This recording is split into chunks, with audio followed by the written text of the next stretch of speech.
India's auto emission power house is going public. एक ऐसी company जो गाड़ियों के एग्जॉस्ट से निकलने वाले धुएं को कम करने के लिए काम करती है और जिसके पार्ट्स आपके कार के अंदर साइलेंटली एनवायरनमेंट को क्लीन रखने में मदद करते हैं। Tenneco clean air India limited. और अब ये कंपनी आ रही है अपने आईपीओ के साथ 3600 करोड़ का प्योर ऑफर फॉर सेल। मतलब इस आईपीओ से कंपनी को कोई नया पैसा नहीं मिलेगा, पूरा पैसा promoter Tenneco Mauritius holdings limited के एग्जिट के लिए जा रहा है। Let's decode the numbers, business model और ये समझते हैं क्या ये आईपीओ इन्वेस्टर के लिए एक वैल्यू अपॉर्चुनिटी है या सिर्फ एक ग्लोबल एग्जिट प्लान। कंपनी ने 2018 में अपना ऑपरेशंस इंडिया में स्टार्ट किया था और आज ये clean air and emissions control systems में लीडिंग सप्लायर बन चुकी है। Tenneco clean air India globally Tenneco group का पार्ट है जो कि एक US based auto component giant है। कंपनी का काम है व्हीकल एग्जॉस्ट सिस्टम्स और एमिशन कंट्रोल टेक्नोलॉजीज बनाना। बेसिकली वो पार्ट्स जो व्हीकल के धुएं को फिल्टर करते हैं और पोल्यूटेंट्स को कम करते हैं। इनका कस्टमर बेस इंडिया के top OEMs that is original equipment manufacturers पर बेस्ड है, जैसे Maruti Suzuki, Tata Motors, Hyundai,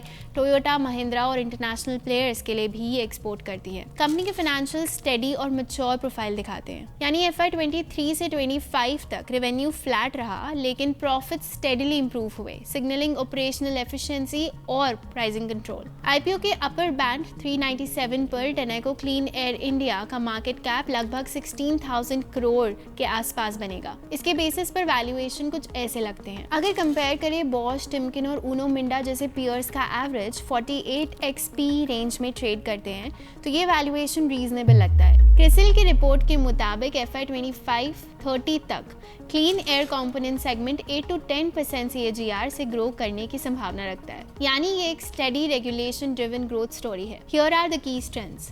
first, strong OEM relationships, that's long-term tie-ups with top auto manufacturers. Second, technology edge, global parent Tenneco LLC से direct R&D access. And third, pan-India manufacturing base with 12 plants. And here are the risks to note. First, pure OFS, company को IPO से पैसा नहीं मिलेगा, पूरा exit है parent के लिए।